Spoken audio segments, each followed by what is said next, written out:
राज्यातून उद्धव ठाकरेंची सत्ता गेली आणि महाविकास आघाडीच्या काही नेत्यांवर ईडीचे छापे सुरू झाले.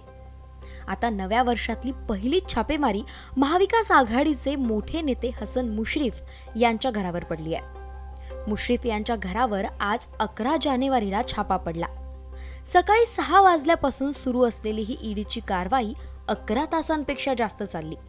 म्हणून मुश्रीफांचे समर्थक आक्रमक झाल्याचं दिसलं. कागल, मुरगुड आणि कोल्हापुरात ठिकठिकाणी बंद करण्यात आला. दिवसभर राज्यात हसन मुश्रीफ आणि ईडी चर्चेचा केंद्रबिंदू राहिले. पण ईडीने जप्त केलेल्या मालमत्तेचं काय होतं हे तुम्हाला माहिती आहे का? ईडी म्हणजे अंमलबजावणी संचालनालय. ही एक केंद्रीय स्वायत्त संस्था आहे. परकीय चलन नियमन कायदा 1947 अंतर्गत विनिमय नियंत्रण कायद्यांचं उल्लंघन रोखण्यासाठी आर्थिक व्यवहार विभागाच्या नियंत्रणाखाली 1 मे 1956 ईडीची स्थापना झाली.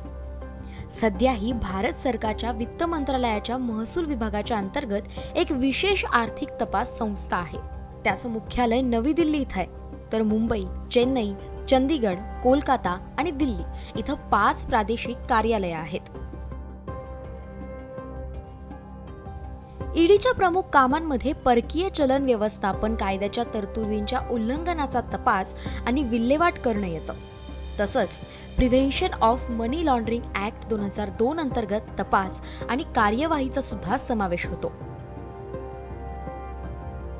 ईडीकडून रोख रक्कम, साहित्य किंवा मालमत्ता जप्त केल्यानंतर त्यांचं मूल्यांकन केलं जातं. यानंतर जप्त केलेली रोख रक्कम ईडीच्या कोणत्याही सरकारी बँक खात्यात जमा केली जाते.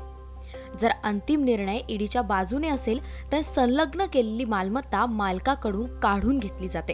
काही दिवसांपूर्वी हसन मुश्रीफ यांच्यावर भाजपचे माजी खासदार किरीट सोमय्या यांनी गंभीर आरोप केले होते. 2700 पाणी पुरावे घेऊन सोमय्या ईडीच्या कार्यालयात पोहोचले होते. सोमय्या यांनी हसन मुश्रीफ यांच्यावर भ्रष्टाचाराचे आरोप केले होते आणि म्हणूनच ईडीने मुश्रीफांच्या घरावर छापा टाकला. तेव्हा आता यात काय होतंय, ईडीचा रिपोर्ट काय सांगतोय हे बघणं महत्त्वाचं ठरणार आहे.